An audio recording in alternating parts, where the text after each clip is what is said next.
Hi, Coach. Love Parish football organically. First of all, congrats on the bowl bound.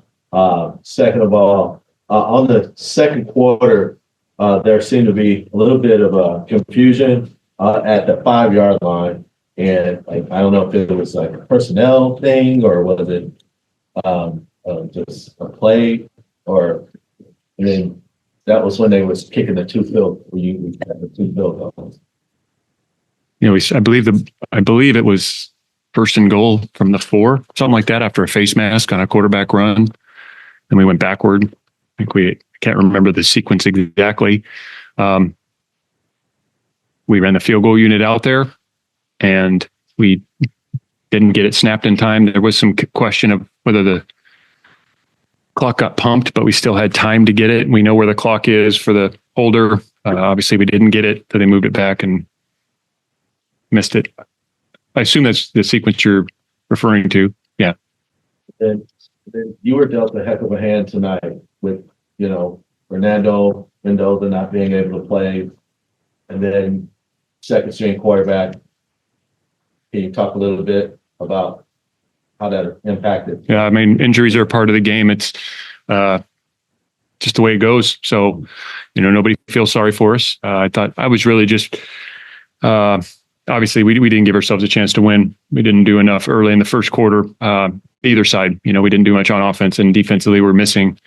Unblocked defenders were missing tackles, and when you're unblocked and you have that type of speed that you're competing against, if the unblocked defenders aren't making tackles, they're going to have explosive plays, which is what happened. And then they scored. Defense settled down, played much better after that until late in the game.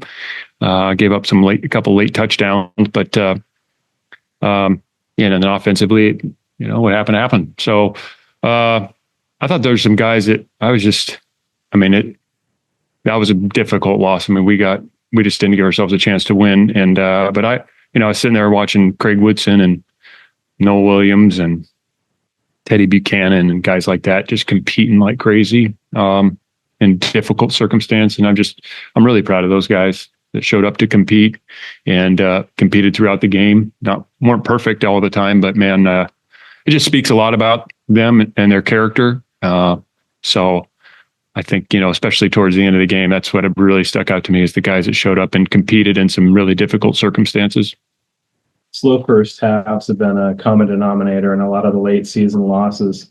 Is there anything that you can pinpoint that's leading to that? Well, on defense, like I mentioned, we had missed tackles with the unblocked defenders, and offensively, we have to, move the ball and score points. So, and are you able to talk a little bit about why Fernando and Javian were out? Yeah, just upper body injury for the Jet, and then Fernando wasn't available due to illness. Any other questions in the room? All right, we'll go to Zoom. Look for Jeff Ferrato, Cal Bears on that side.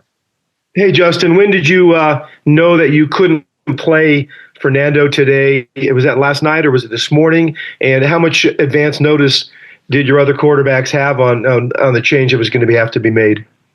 This morning, and all those quarterbacks in there do a great job preparing, so they didn't flinch. Neither of them who played. Unfortunately, Chandler had an injury later in the game, but he didn't flinch at all. He's played a lot of football and was excited to play. And then CJ came in and did some good things as well. On offense today, we just weren't at any position good enough to put points on the board.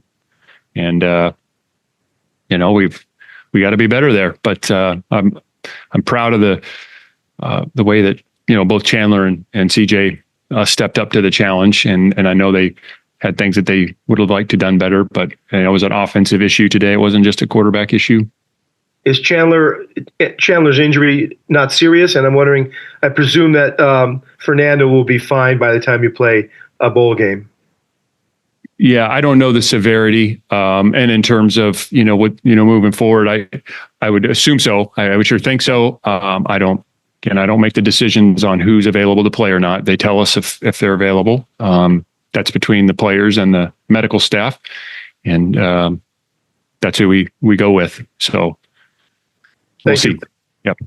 Emmanuel Macedo, Daily Cal.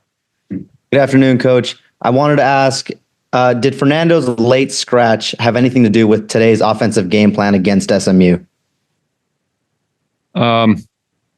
Well, I mean, yeah. I guess if you know ahead of time, are there things you would do differently? Yeah, probably so. Some smaller things, but I don't. There was other issues there throughout the game. So, again, it is what it is, and I commend Chandler and CJ for stepping up when their name was called. Thank you. Thomas Dunn, right for California. Good afternoon, Justin. You mentioned the slow starts. When it comes to bowl preparation, what more do you need to see from your offensive and defensive process to avoid a slow start in the bowl game?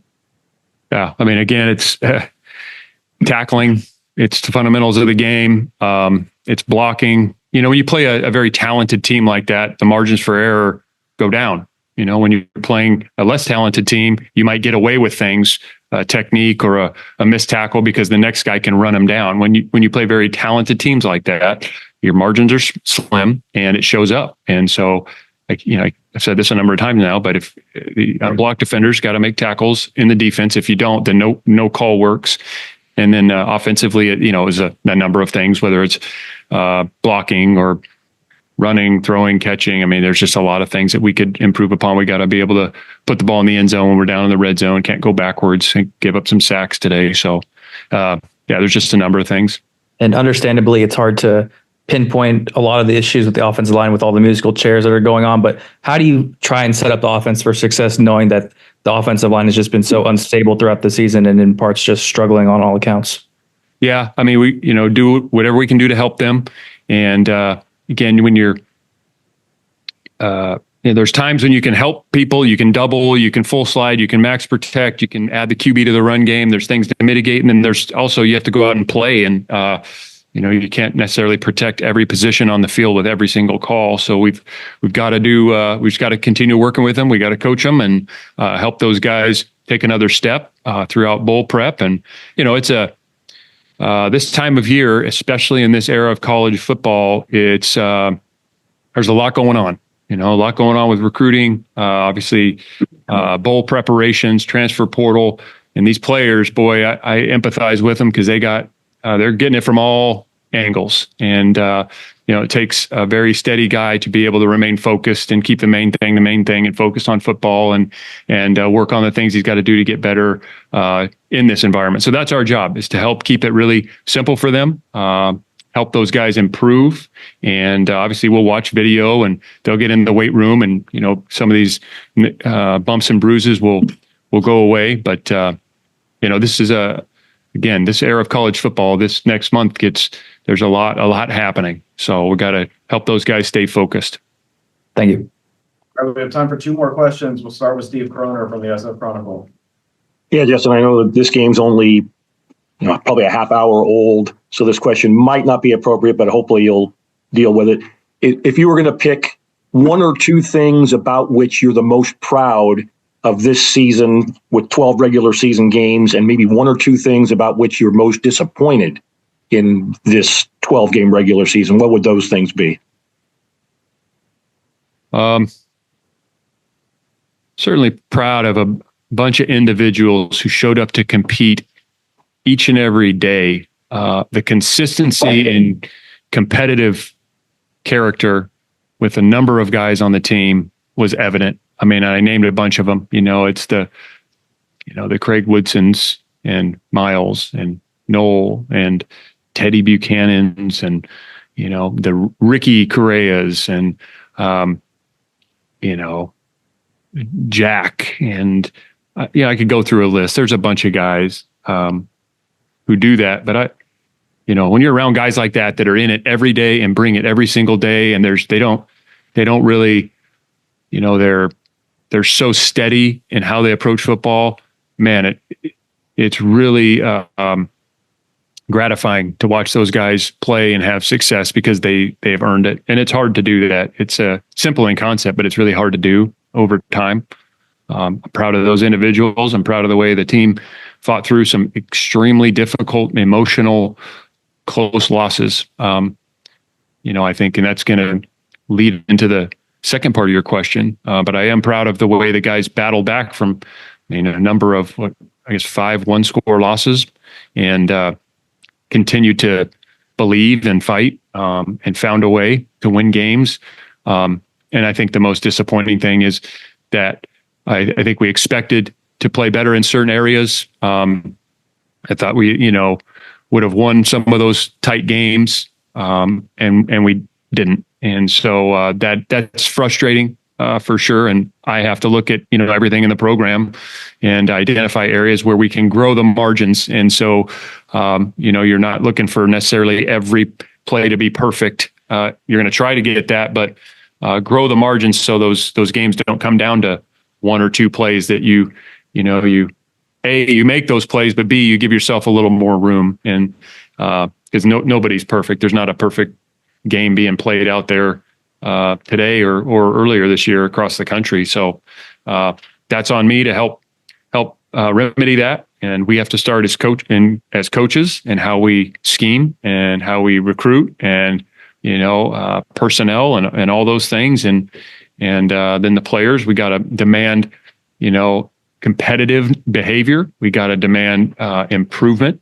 And so that way the product collectively gets better and better. So I think that's probably the best I can answer it now. I'd probably have a better answer for you in a week. Thank you. Last question for Jeff. Justin, you made reference to sort of the way things are in college football right now, and especially this time of year where there's so much going on. And I'm wondering, a lot of guys we've seen the last several years get to a bowl game, and if it's not something that's high on their agenda, they sort of bail on their team and they decide they're moving on to whatever else is next for them. I'm wondering if you expect that to happen with any of your players, and if any of them have notified you about that. They have not notified me of that. I think every individual's situation is a little bit different. I think there's guys that, kind of run the gamut. And I know we'll have conversations with, specific individuals, certainly regarding the bowl game and their future. And then there's going to be other situations that come up again because of the environment of college football.